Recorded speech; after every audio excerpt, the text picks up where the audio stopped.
Bismillahirrahmanirrahim. Assalamualaikum warahmatullahi wabarakatuh. Alhamdulillah, pada siang hari ini akan saya jelaskan kembali terkait dengan perencanaan dan pengembangan karir. Setelah minggu lalu kita pelajari terkait dengan rekrutmen sampai dengan seleksi.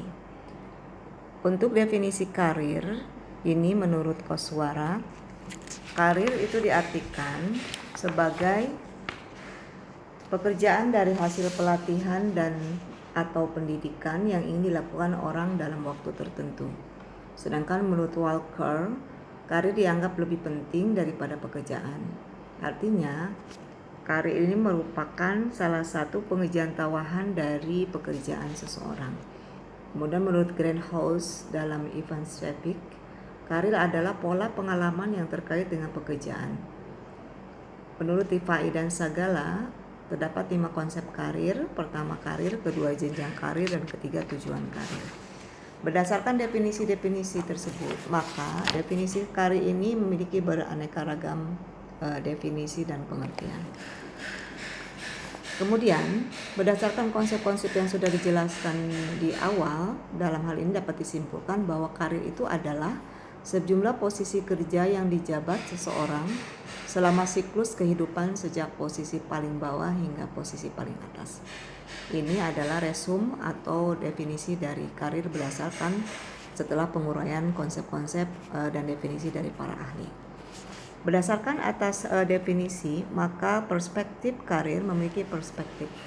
Sehingga dalam karir terdapat 2 perspektif yang digunakan untuk melihat karir. Pertama, perspektif objektif, kedua perspektif subjektif. Perspektif objektif melihat peta karir yang dapat dilalui dan akan dijalani dengan baik hingga ke arah posisi paling tinggi tanpa didasari oleh berbagai asumsi negatif dalam pencapaian karir tersebut. Ini adalah perspektif objektif. Kenapa dikatakan objektif? Karena penilaiannya melihat pada peta karir yang akan dilalui oleh para pegawai atau karyawan. Ini dijalani ke arah posisi yang paling tinggi tanpa ada perasaan dan asumsi negatif dari diri karyawan. Kemudian perspektif subjektif. Persepsi subjektif berbeda dengan perspektif objektif. Perspektif subjektif melihat peta karir akan sangat dipengaruhi oleh indikator sikap, nilai, dan harapan yang cenderung penilaiannya akan sangat subjektif. Sehingga perspektif subjektif ini mengarah kepada indikatornya adalah sikap, nilai, dan harapan yang cenderung penilaiannya akan sangat subjektif bagi semua karyawan atau penilai. Kemudian dari perspektif karir dari objektif dan subjektif, maka dalam memahami pengembangan karir di organisasi dibutuhkan suatu pemeriksaan atas 2 proses. Pertama, bagaimana setiap orang merencanakan dan menetapkan tujuan karirnya. Kedua, bagaimana organisasi merancang dan menetapkan berbagai program pengembangan karirnya. Dalam perspektif ini dibutuhkan 2 pemeriksaan ini. Pertama, bagaimana setiap orang merencanakan dan menetapkan tujuan karir, karena perencanaan itu adalah merupakan awal dari sebuah pengembangan karir, maka dimulai dengan planning. Kedua, bagaimana organisasi merancang dan menetapkan berbagai program pengembangan karirnya. Nah, di sini terlihat bahwa ada 4 pengembangan. Dalam pengembangan terdapat 4 prinsip yang harus perlu diperhatikan. Pertama, pekerjaan mempunyai pengaruh yang sangat besar terhadap pengembangan karir. Kedua, bentuk pengembangan keahlian yang dibutuhkan. Kemudian pengembangan terjadi jika seseorang memperoleh keahlian. Kemudian keempat, pengembangan terjadi jika seseorang memperoleh keahlian yang dibutuhkan untuk melakukan pekerjaan.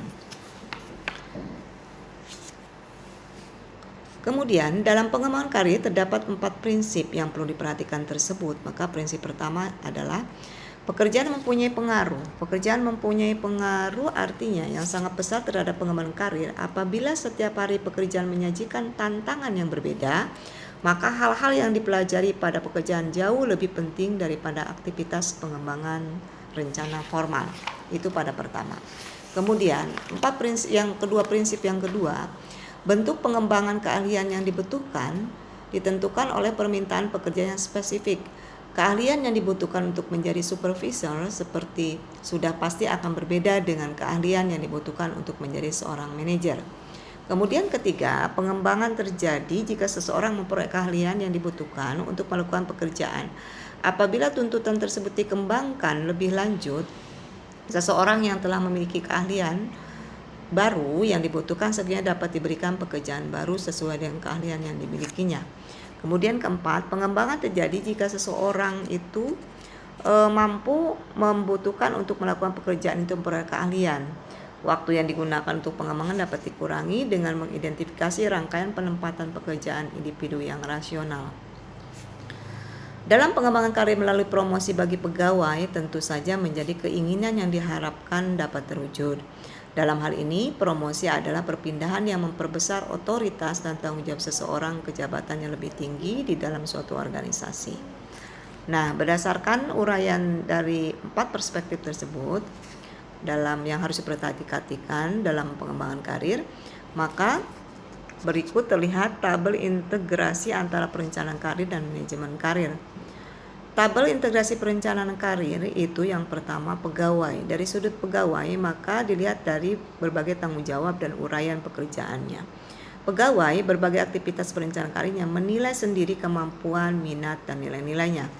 Kemudian menganalisis berbagai opsi karir, kemudian memutuskan tujuan kebutuhan, kemudian mengkomunikasikan preferensi pengembangan kepada manajer dan merencanakan indikator manajer berbagai rencana 4 tindakan yang paling ditulis oleh kedua belah pihak. Kemudian mengikuti rencana yang telah disepakati. Kemudian manajer berarti bertindak sebagai katalisator, membuat pegawai peka terhadap proses perencanaan pengembangan.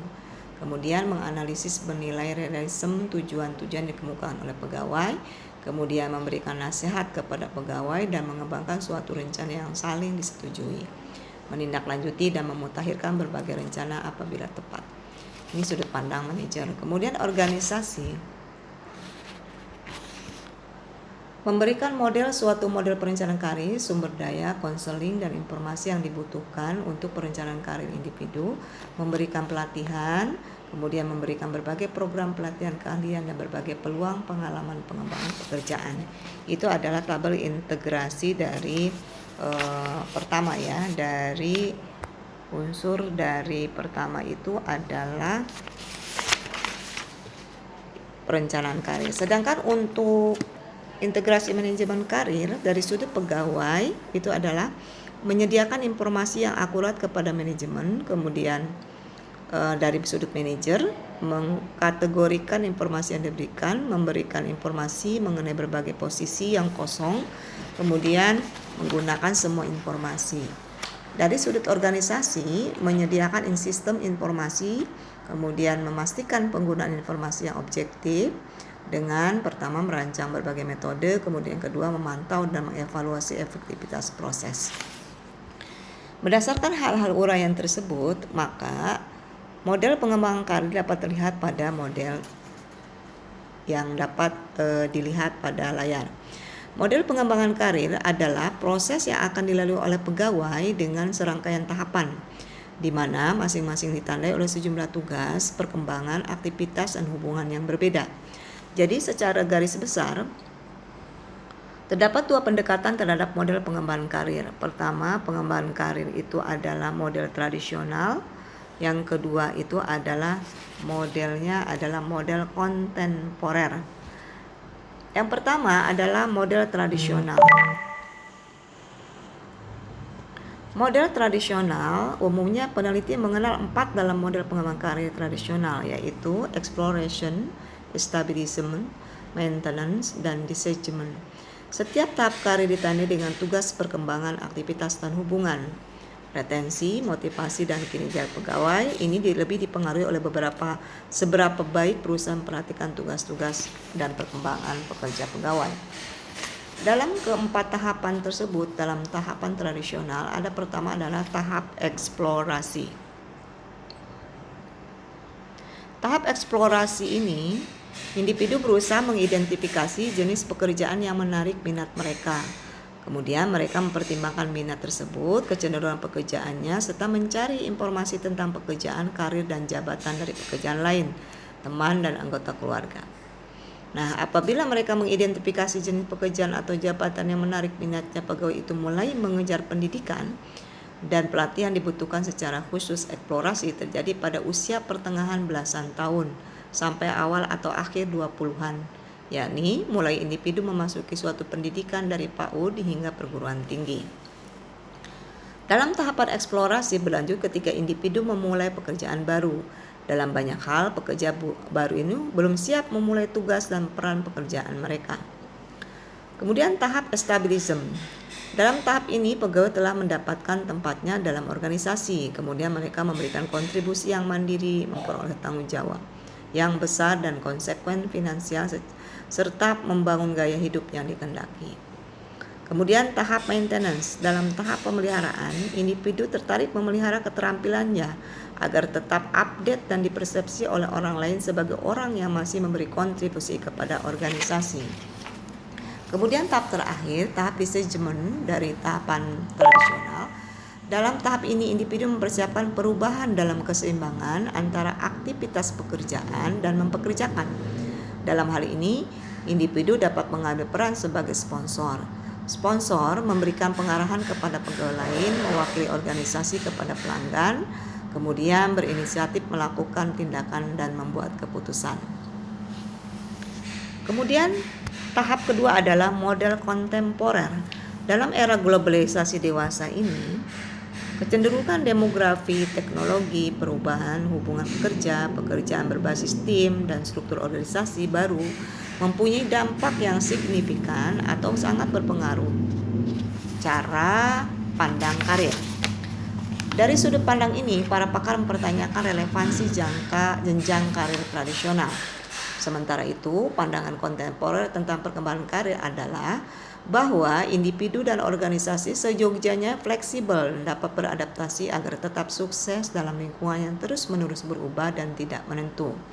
Artinya, dibutuhkan fleksibel dalam melakukan pekerjaan penyesuaian.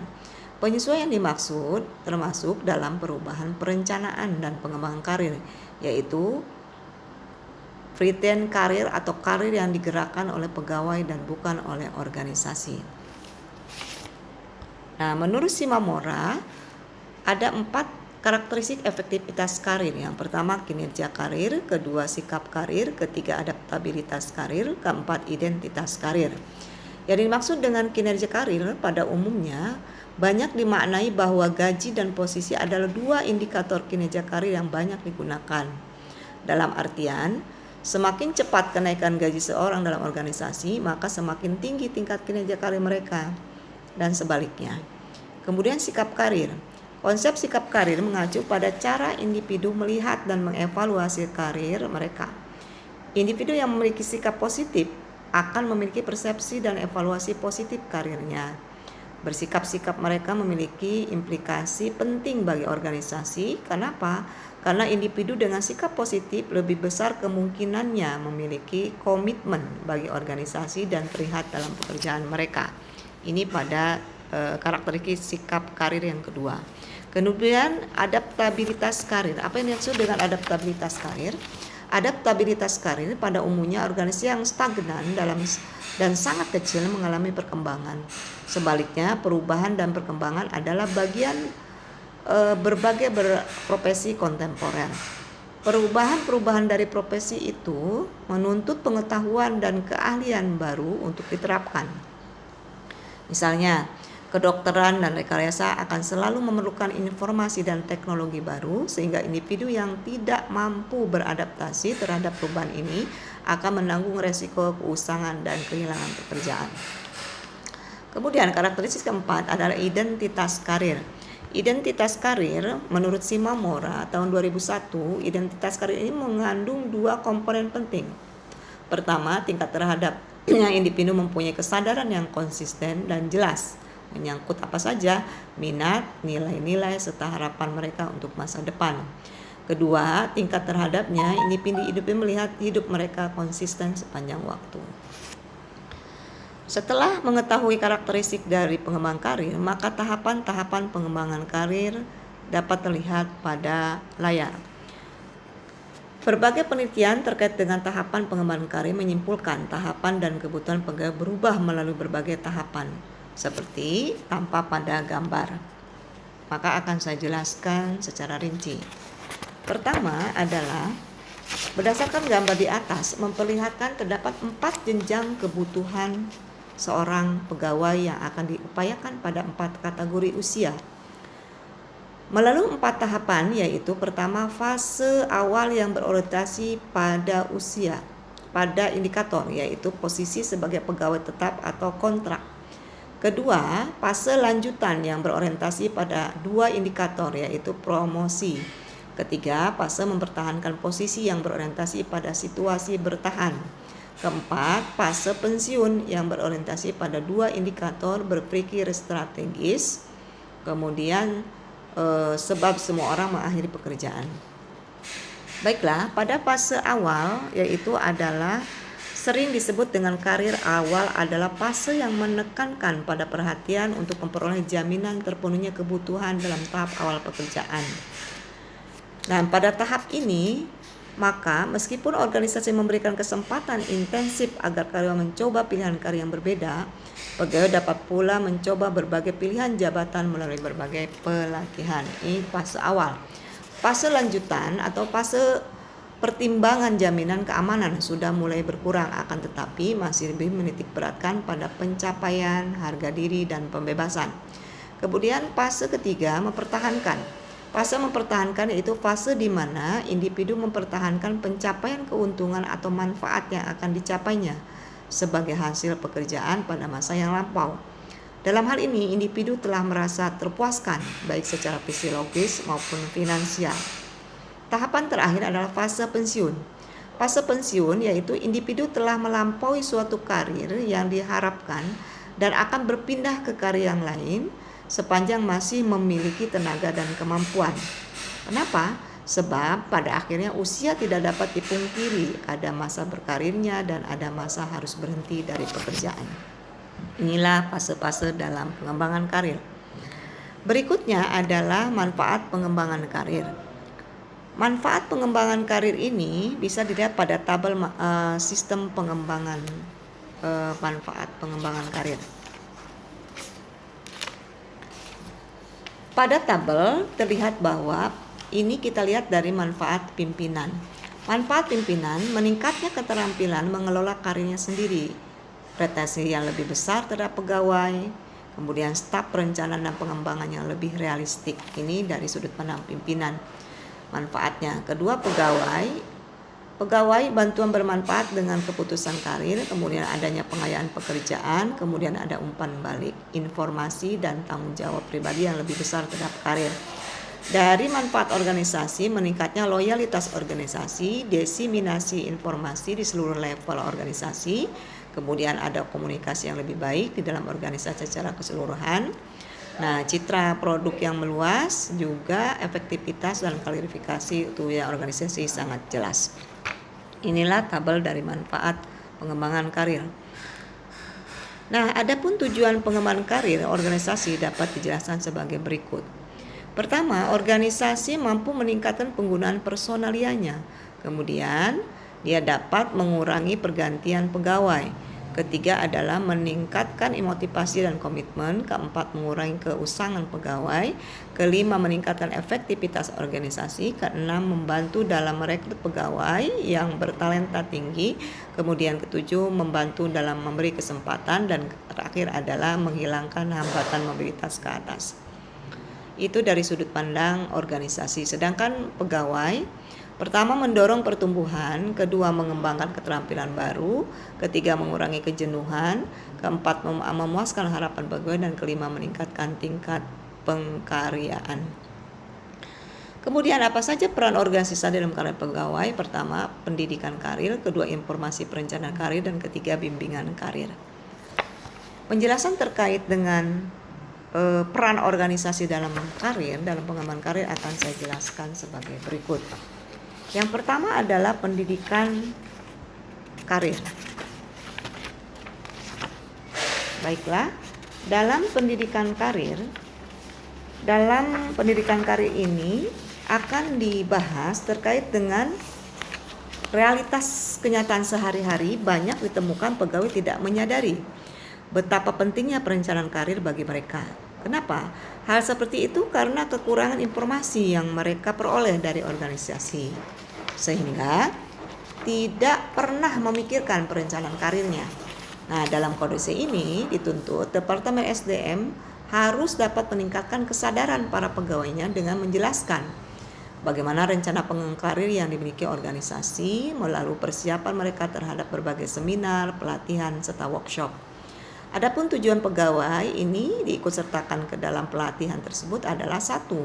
Membantu para pegawai untuk memahami bagaimana pengembangan karir akan memberikan manfaat ganda ke depan, yakni untuk pegawai itu sendiri maupun untuk kepentingan organisasi. Yang kedua, organisasi akan memfasilitasi kebutuhan pegawai dengan pendekatan perencanaan karir yang telah dipersiapkan pegawai. Kedua, informasi perencanaan karir. Informasi perencanaan karir ada Departemen SDM ini harus seyogyanya menyediakan informasi karir yang dibutuhkan sebagai bagian dari suatu sistem informasi SDM. Nah, apabila dalam bagian yang berbeda dibutuhkan kompetensi yang serupa, para pegawai dapat membentuk kelompok untuk membahas kasus-kasus yang dihadapi. Nah, sehingga peta karir dalam kelompok pekerjaan itu membutuhkan tambahan keterampilan yang dapat diperoleh pegawai baik resmi melalui organisasi maupun inisiatif pegawai itu sendiri. Nah, oleh karena itulah organisasi perlu mensosialisasikan dan memfasilitasinya sehingga peta karir tersebut dapat ditekuni dengan baik. Terakhir adalah bimbingan karir. Sebagaimana telah diuraikan, mewakili organisasi haruslah mempersiapkan peta karir yang jelas bagi pegawai dalam organisasi tersebut. Dan jangan lupa mensosialisasikannya dengan baik kepada pegawai. Nah, kegiatan ini tidak berhenti sampai di sini. Sebab Departemen SDM harus mempersiapkan untuk bimbingan karir atau dalam beberapa organisasi disebut bimbingan konseling. Konselor karir adalah seseorang yang mampu dan bersedia mendengarkan masalah karir yang dihadapi pegawai. Kemudian mereka memberikan arahan dan berbagai informasi yang dapat membantu pegawai sehingga dapat menyelesaikan permasalahan yang dihadapinya. Demikian uraian dan penjelasan terkait bab ini. Akhirul kalam, assalamualaikum warahmatullahi wabarakatuh.